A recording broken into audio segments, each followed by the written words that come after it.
Hello, hello. Thank you for coming.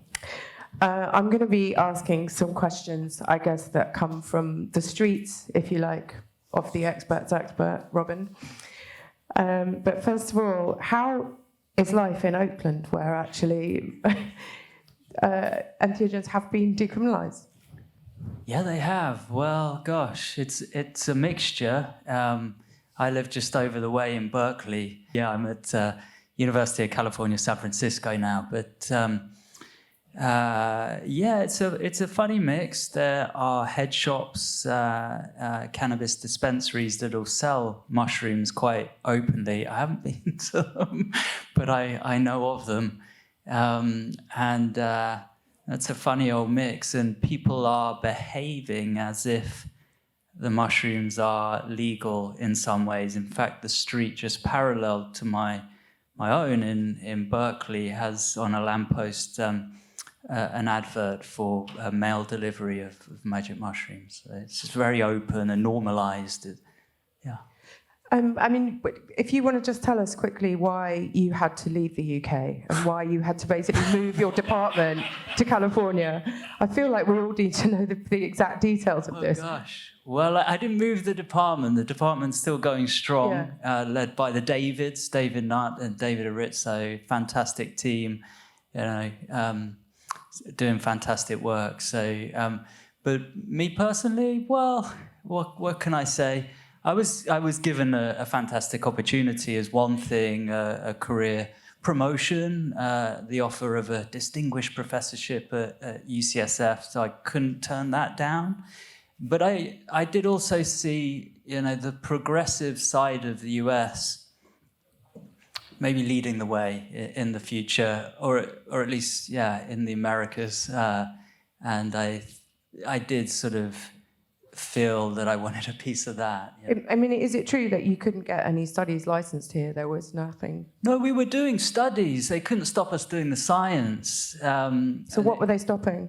The mainstream funding wasn't coming in. I don't know how many failed fellowship applications. I had the Wellcome Trust knocking on their door many times to no avail. But so we raised a bit of philanthropy that could give us a runway a certain distance, but maybe there was a sense that wouldn't go on forever. There was some. It was partly. It's nice to put an emphasis on the positive, and it was this opening up of opportunity in the land of opportunity, I guess. So you live somewhere where there is a kind of decriminalization active, but actually here I think the work that you and the Davids have been doing for the last decade or so has ignited so much interest in just lay people that I think there is a sort of de facto decriminalization in people's minds already. And while this talk is about what a sort of psychedelic world might look like, I think we're already we're there in certain pockets of society. How do you feel about your work impacting, I guess, a very positive but a legal culture? Gosh, well, that goes on anyway. But what was striking was to see some data on an upspike in use generally, and then there was that thought, well, you could trace that to things like the Michael Pollan effect, his best-selling book. I think that was 2018, and then that's kind of around the time of a significant uptick, and that was being written because of the science. That was the subtitle of the book. So then, I was a part of that initial science that, created material for a book like How to Change Your Mind. I mean, it's a mix. I don't think about it too much in a negative sense, but I am aware, and I often beat the drum, as many do, thankfully, that this is psychedelic therapy. It's not about the drugs alone, and the drugs alone carry some risk. And that might sound like, he's just saying that because he has to, but no, it's not that. They truly do. And very recently I heard a tragic story told to me by a psychiatric nurse in the Bay at UCSF about a mother who'd lost her daughter who took a high dose of magic mushrooms on her own. And she, even knew something of the space, but still made that mistake of experience on her own and took her life. I don't know the details, but she had a very difficult time and took that extreme measure. I mean, the breadth of the, let's say, informal use is quite incredible. I mean, the mums at bath time kind of wanting to be present for their kids. There's the hycro dose. There's museum dose. There's a dance floor dose. They are already bringing joy to people's lives and improving people's quality of life. Do you see your work as extending beyond the therapeutic and into the kind of recreational or the more sort of nootropic use, or are you always sort of focused on the therapeutic? Really focused on the therapeutic. I know that stuff's happening and it's interesting, but it's not something I'd want to promote as such, and there could be some unknown. It's not promotion, but yeah, It's happening. I mean, there is that normalization and mushroom chocolates wherever you go, and and now partly a drug on the dance floor or around it. So that's the thing. It's a curious thing in terms of we're already there yet. I don't think we are. I mean, what do you mean? What is there? What is there? Yeah, what is there? I don't know, but we still are dealing in most jurisdictions with an illegal drug, and we know the punishments and drugs. And so the potential for scale up on another scale is there ahead of us. So I think there's really, quite a different climate to come to where we are now. I was at a talk with David Nutt last week, and he was talking about the fact that psychedelics may be more effective in children than actually in adults when it comes to their kind of therapeutic benefits. I have definitely heard about informal sort of dosing children for OCD, for ADHD, for cutting. I think there's studies on cutting, aren't there? What's your understanding about children? Well, I know of no evidence for that. I'm surprised. Maybe it is provoking in its classic way. No, we've collected some data on an adolescent population defined as 16 to 21 in the data that we had. And there we saw that while the general trend of improvements in generic mental health, like a measure of well-being, we could see in the adolescent population like we could see in the adults. There were some differences, and there were also a bit of question marks about harm around HPPD, hallucinogen persisting perceptual disorder, lingering perceptual changes after taking a psychedelic were more prevalent in the younger group. And we also saw that the experience of ego dissolution, whereas in adults, that's a predictive moderator of the improvements in mental health outcomes post-psychedelic use, ego dissolution. In the adolescent group, that wasn't the case. So that was, in our minds, suggesting a fragile ego, an underdeveloped ego, perhaps couldn't have that experience and benefit from it in the same way. So actually, in other data, if we look at, we did something a little different in pointing our telescope intentionally at negative psychological responses to psychedelics.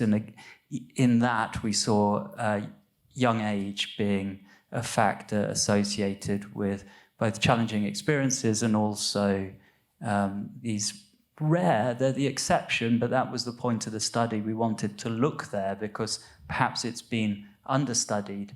And yes, we saw young age as one of the factors predicting those cases. This is a very broad strokes question, but what do you think is the best case scenario once these drugs are licensed as medicines and they are accessible for all the different things that they've been shown to be beneficial for?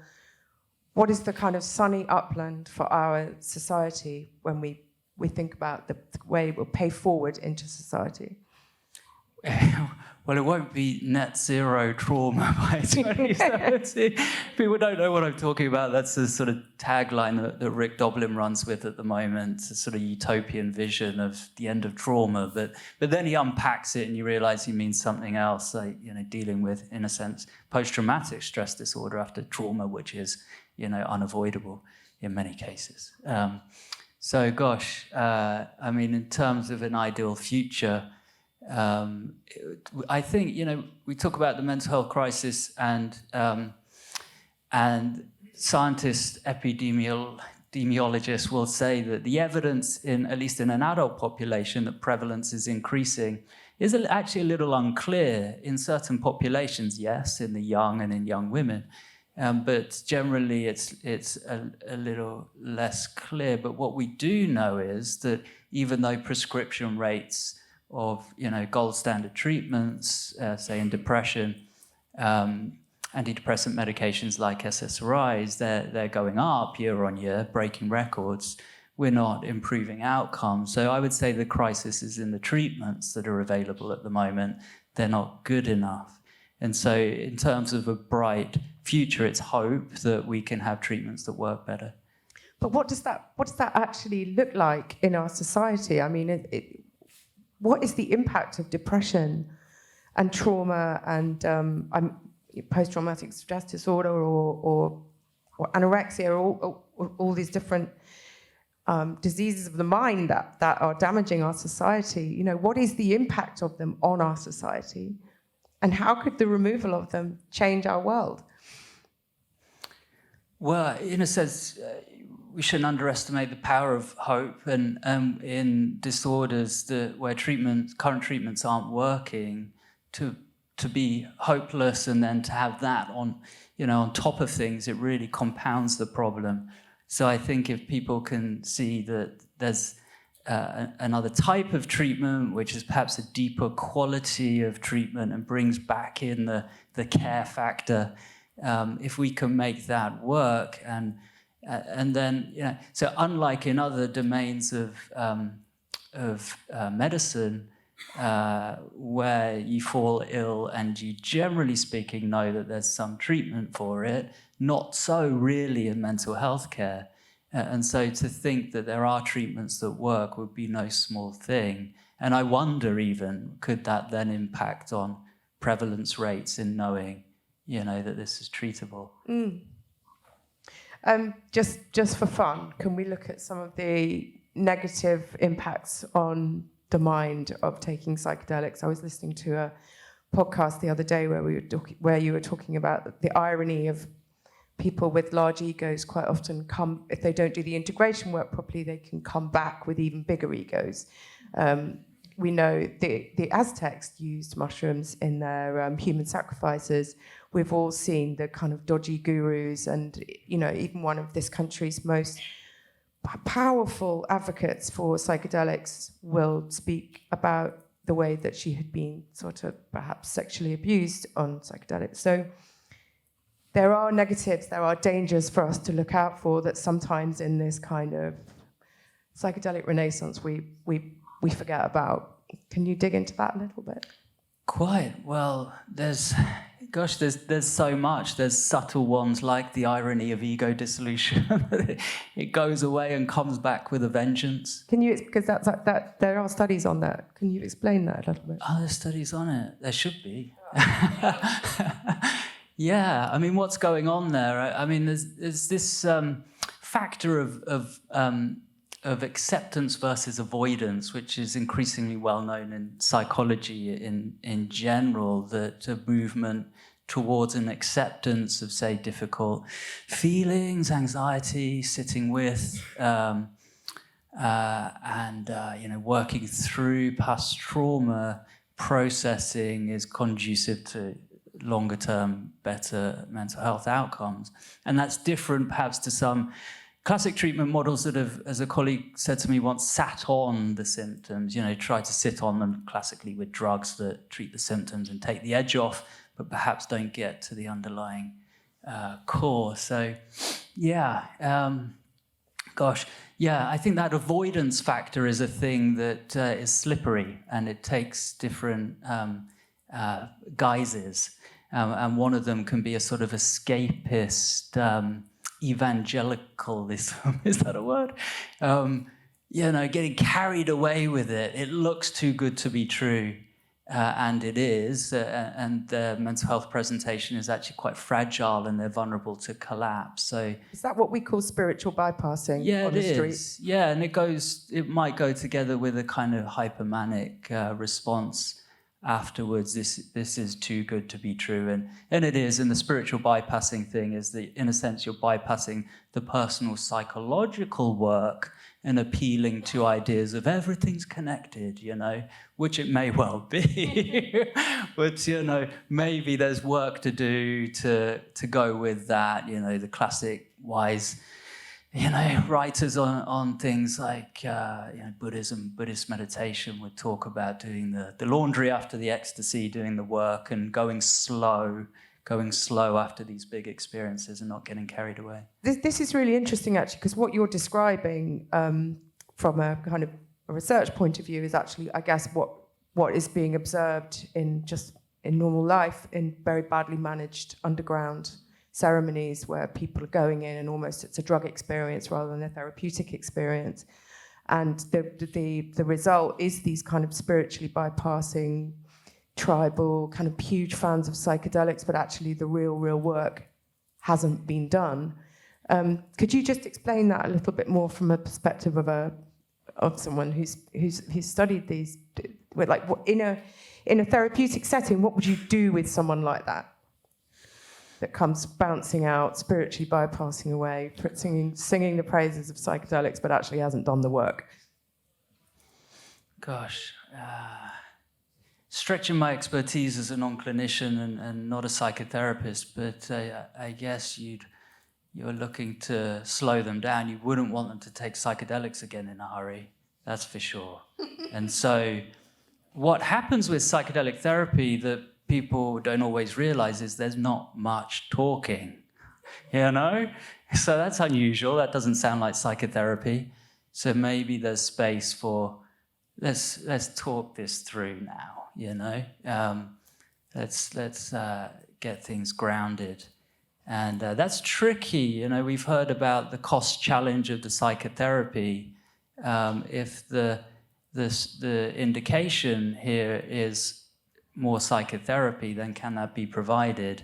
So that's one of the spaces where, when this is starting to scale up, bigger trials and then beyond, way beyond, then what was Timmy's phrase? But it was excellent. As this scales up, the scope for weirdness will scale up very much. He said it better than that. But so that's a cause for concern. I mean, I think where you're talking about Chris Timmerman, because but Chris Timmerman did a study about how impressionable even healthy people are under psychedelics. And actually, this conversation with you just makes me realize how important it is that we have a regulated medical space so that the underground can learn from it. Because there's a lot of bad practice parading as perfect good practice. And it's happening. We can't avoid that. I know this isn't a place to discuss the illegal, but, it's the real world. Oh, it's happening for sure. One thing that I've been very fortunate to have is close colleagues in psychiatry, and to see, their level of professionalism. And perhaps it comes from just how difficult it is to train to be a medic.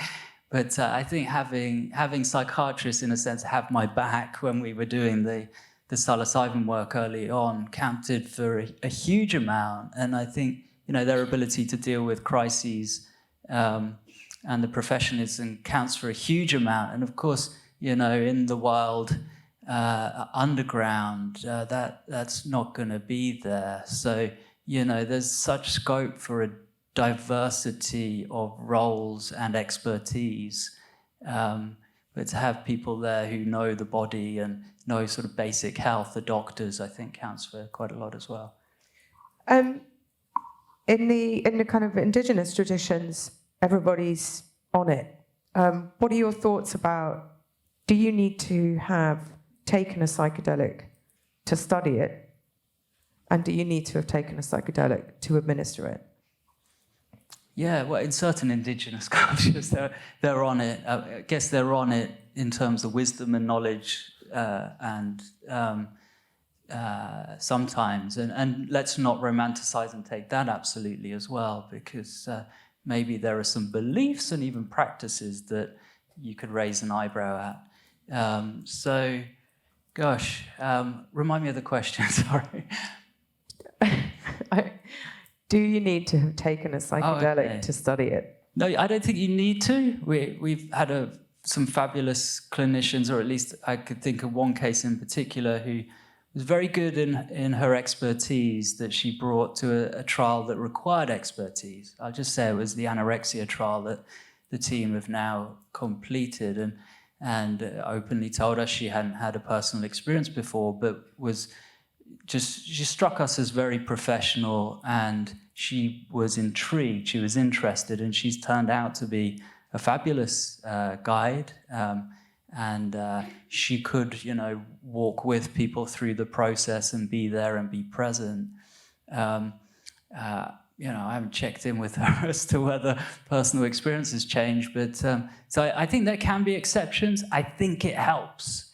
I think it helps to have personal experience, and a bit like psychoanalysts who must have their own psychoanalysis, there's a leveler about it, there's an honesty to it that I very much like, and I think if you can tolerate this, if you don't present with contraindications, then there is a strong case for you to have that personal knowledge. So, where do you all go for this personal knowledge? I presume you're all flying to Peru, are you? Well, it could be integrated. MAPS had it within their training for a while, that the training therapists could have their own MDMA experience. And I think there's something to think about there. Yeah, there is. I mean, I can't imagine sitting a trip sitter who couldn't comprehend what you were experiencing, but can it work without that? Yeah. I think, bringing in her case, a particular kind of specialist knowledge of the disorder itself counted for a huge amount. You could imagine having a clinician with more general knowledge come in and just be out of their depth with that particular disorder, anorexia. So I think it had something to do with that. How do you imagine it could be scaled to ensure that the poor, as well as those that can afford it, will have access? Because the prices coming out in the few places where these clinics are open are just terrifying.